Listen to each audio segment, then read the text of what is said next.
There's a lot of confusion out there on if we should count calories and track our macros or not. Should we? Hey guys, I just want to talk to you today about counting calories and macros. Also, I thought I'd show you a little bit about how I order when I go out to eat. So stay with me.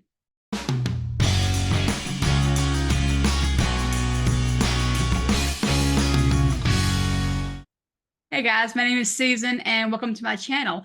If you're new here, I have been living a ketogenic lifestyle for the past year and a half. And if you're a returning subscriber, thank you so much. And you already know that you are my friends.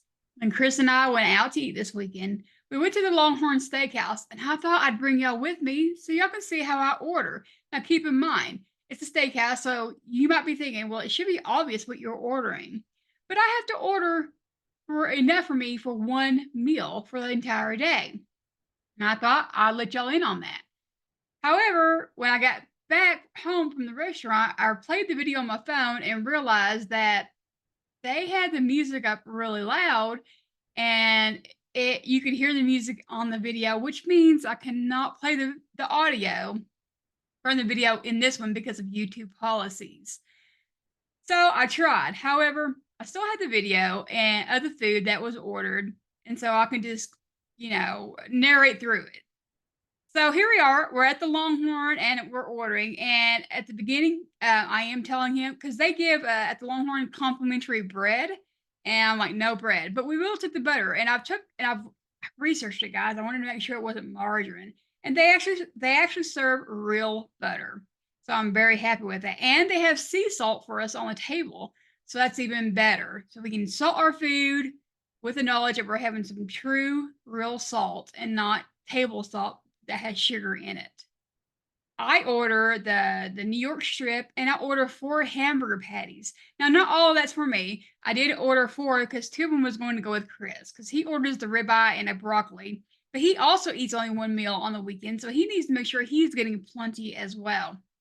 And then the steaks, they come with the side of vegetable, and so I ordered broccoli with my side, and I gave Chris my broccoli. So he had ribeye, broccoli, and 2 hamburger patties. I had the New York strip and 2 hamburger patties. And then we had butter, and I ordered an unsweet tea. Guys, this is not me showing you how to order cheaply. This was not a cheap meal. So this is not a how do you eat out cheap on Carnivore. This is just how I order at Longhorn. And Chris and I, we don't eat out very often at all. When we do, we usually go to Longhorn Steakhouse. I will say this is the last time we'll be going to Longhorn Steakhouse for at least a long time. I don't know what happened. The food there was great before. The steaks tasted a little different today, or not today, it was this weekend. But I don't know what they changed, which is concerning. And the service has really gone downhill. They gave me a ribeye initially. And you might be thinking, well, what's wrong with the ribeye? In fact, it's fattier than a New York strip. I don't like the taste of the ribeye. I don't know what they do to it. I've never liked the taste of their ribeye. I like their New York strips. So it's important that I don't get the ribeye. So I had to send that back. And I hate to be that customer. Send something back. I don't like sending stuff back at restaurants. I'm so afraid of what they might do.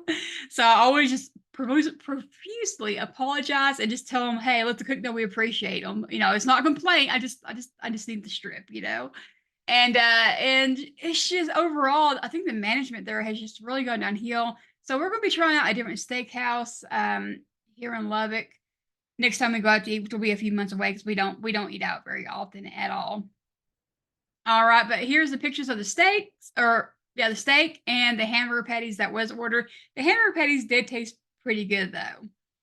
All right, so that's how I ordered at the Longhorn Steakhouse. Moving on to counting calories and tracking macros.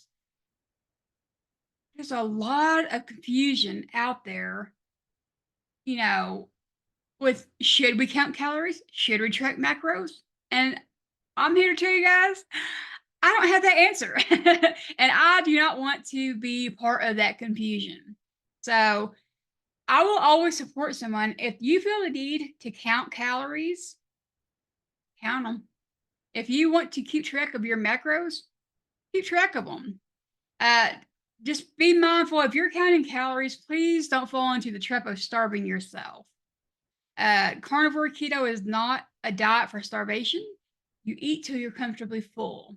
So if you're getting to the standard 1,200 calorie mark for a woman, and you're not full, and but you start having that mindset of, well, I've already had 1,200 calories, I can't eat no more. Don't do that, guys. You've got to eat, and don't be afraid to eat. Okay? How many calories you should have? I don't know. How should your macros look? I don't know. Each person is different to a degree in that way. For me and myself, I don't want to count calories, guys. I don't want to keep track of macros. That's too much. This is my lifestyle. This is how I'm going to eat the rest of my life. And I'm not going to count calories and worry about macros the rest of my life. Could I lose weight faster if I, count the calories meticulously and macro? Maybe.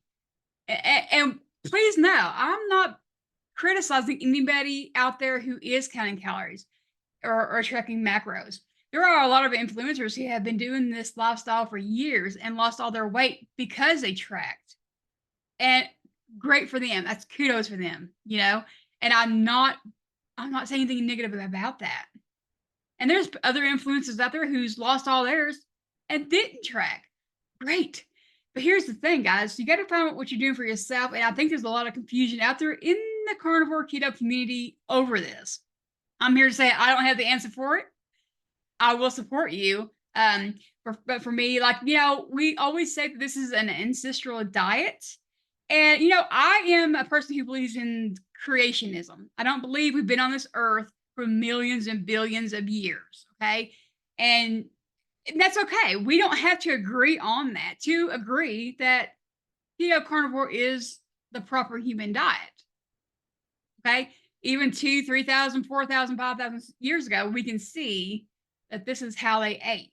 Okay.